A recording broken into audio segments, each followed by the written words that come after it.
After months of wrangling, senators finally approving that 1.2, let's call it $1.2 trillion bipartisan infrastructure deal.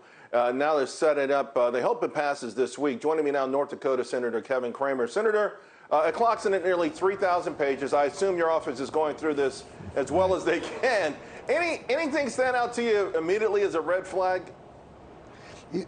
No, Charles, not at this point. We are going through it line by line, of course, but remembering too that I'm the ranking member on the Environment and Public Works Subcommittee for Transportation and Infrastructure. So the base of the bill has largely passed through a committee process. It passed unanimously a couple of months ago, and there are other things, water provision, other provisions that have actually been legislative language for a long time. So we're really at this point we're doing exactly what you talked about, looking for the red flags. Where are the areas of concern? Where might there be mischief?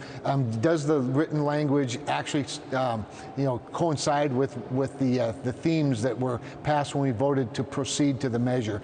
And so there are probably some offices that have, a little less, intimate knowledge than ours, but it does allow us to focus on the specific pages of the 3,000 that are the most concerning. So we'll be looking for things like on the permitting reform side, making sure that things like the one federal decision provisions that we put in the EPW bill are still in there, making sure that categorical exclusions for permitting, that the permitting council is still a major part of it.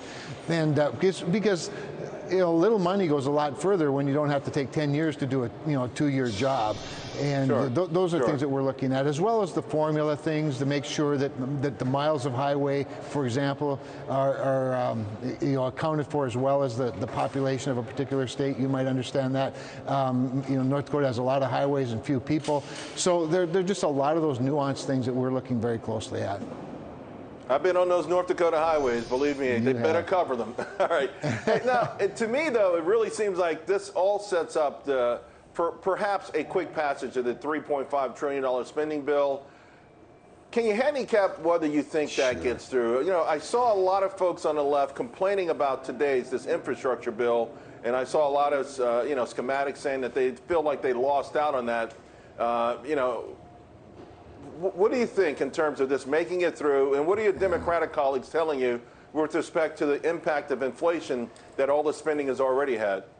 So really important point, because the nice thing about infrastructure, Charles, and this bill in particular, because it really does stick to traditional infrastructure, to the degree broadband is traditional, roads, bridges, obviously, waterways, rail, the stuff that moves our economy. That actually pushes against inflation, because first of all, it does pay for an asset, a physical asset in many cases that'll last decades, hopefully. That's the plan. It pays people to work as opposed to not I'm more work. concerned now, sir, Senator Cramer, what about, though, the $3.5 trillion spending bill?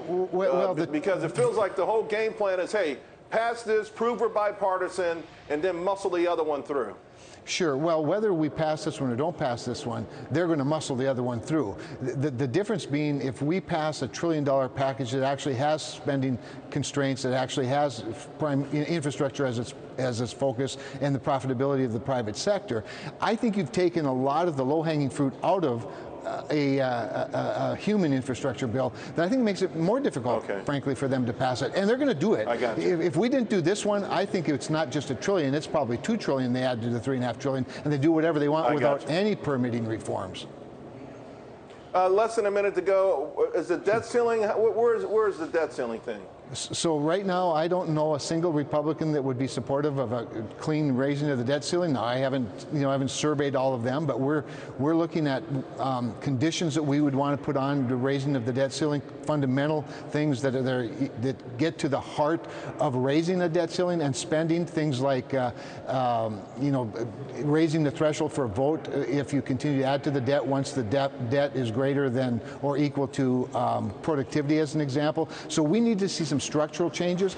Absent that, I just don't know how we would ever vote to raise the debt ceiling, and I would not be at all surprised if Democrats would try to stuff that into their budget reconciliation spending package that only requires a simple majority to pass.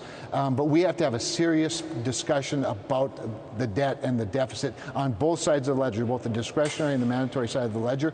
A lot of us are prepared to do that. I'm part of the trust. I'm on the Trust Act with Mitt Romney, which gets to the foundation polarization, I think, of the mandatory spending side. It's a very unpopular side of the politically to talk about, but as you know, right. these trust funds are coming up on insolvency, not in a long ways, but within this decade. It just always feels like, I mean, there's a lot of bluster. Occasionally the government shuts down for a day or two, but it's always the ultimate game of chicken. And then once again, they hike it, and I know it's been like 110, 111 times. Maybe at some point they can get a fixed number there. Senator, I really appreciate it. You gave us some important details that I was not aware of, and we appreciate that. Thank you. Always my pleasure. Thanks, Charles.